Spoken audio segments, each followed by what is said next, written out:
Hello, we're here with Kelvin Curry, an artist in Oakland, California. Hi, Kelvin. Hello, How are you? I'm great. Could you tell us where we are today? We're at the Grand Gallery here in Jacqueline Square, 562nd Street in Oakland. Great, and that's your art behind you? Yes, this is a few of my pieces behind me. Can you tell us what inspired you to become an artist and when you started becoming an artist? For me, let's see, around the fourth grade is when my grandmother and mother noticed my drawing skills, and that's the direction I went because that was pretty much the only thing, well, not the only thing, but one of the things that I was really good at was drawing and sketching as a child. So that's the direction I went. Once my mother and grandmother saw that, they were like, okay, he's an artist, and they pushed me in that direction. And where were you when you were a child? In what part of the U.S.? I grew up in East Oakland, California. Oh, you grew up here. Born and raised. Great. And what kind of art were you making when you were a child? I was typical children stuff, drawing out of comic books, drawing Spider-Man and lions and different animals and superheroes and cars and trains and fire trucks.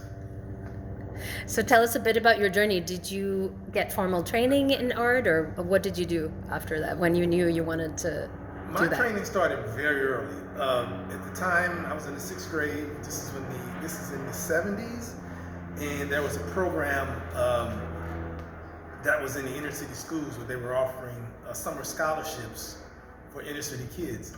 And I got a summer scholarship to go to the Academy of Art back in like 1976 is when I started. That's when it was over on Powell Street in San Francisco. And from that point on, I kept drawing. In high school, I would draw. And then I went on to San Jose State. I studied graphic design. That was my major. Then I switched to fine art. And when I left school, I just started, I went into the delicatessen business for a couple of years before I actually started my art career, which was around 1989.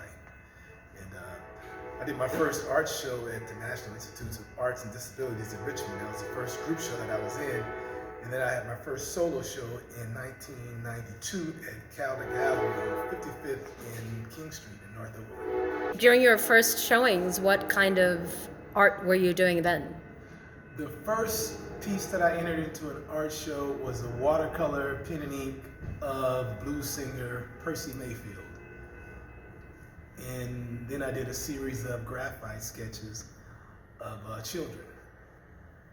And those are the pieces that I exhibited at Calder Gallery in 1992. And what was inspiring you to make these particular sketches or drawings? Did you have a personal philosophy? Was there some kind of social message, or what was your philosophy? And just capturing Black life, family life that I was familiar with.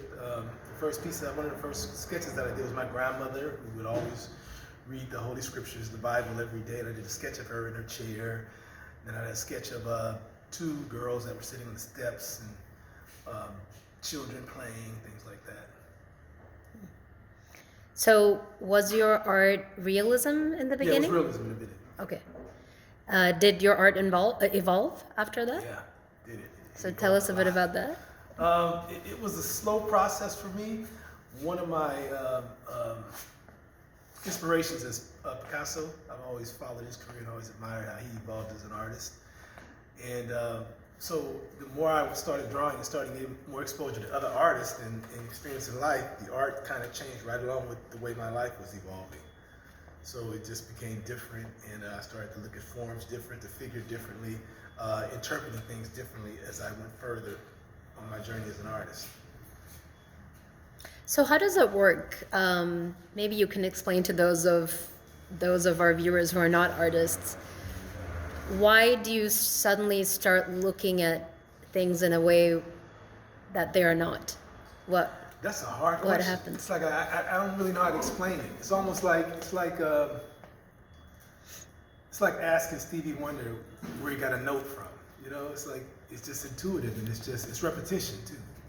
That's the best way to explain it. Think of it like this.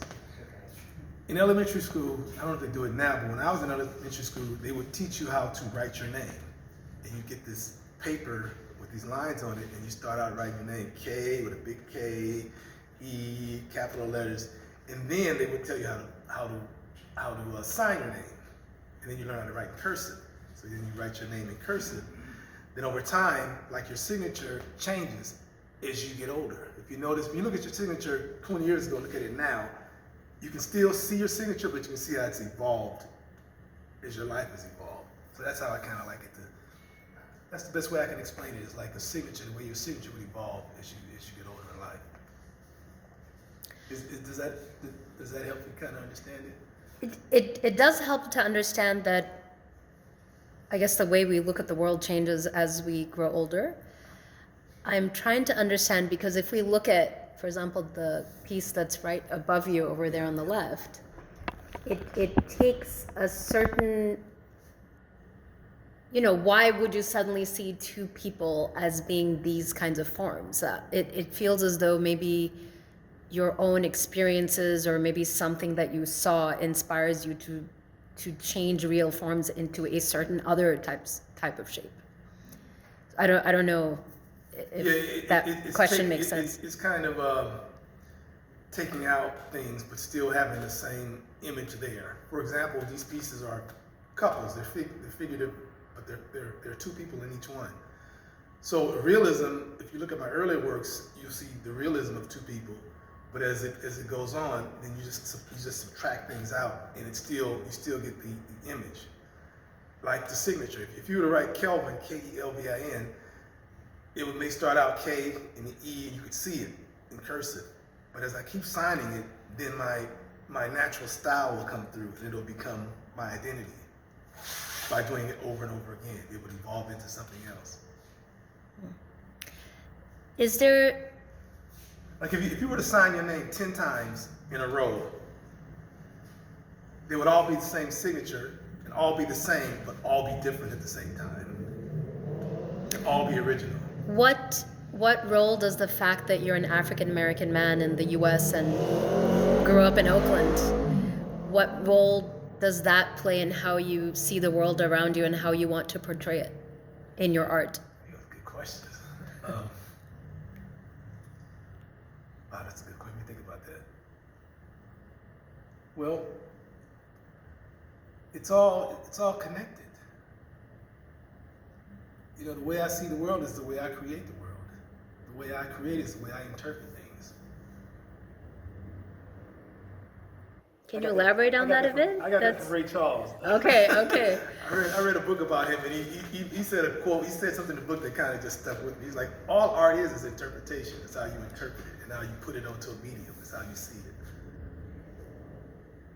It's interesting, because I wish the world were the way I could create it. It's not. And it's total freedom. Being an artist is total freedom to me.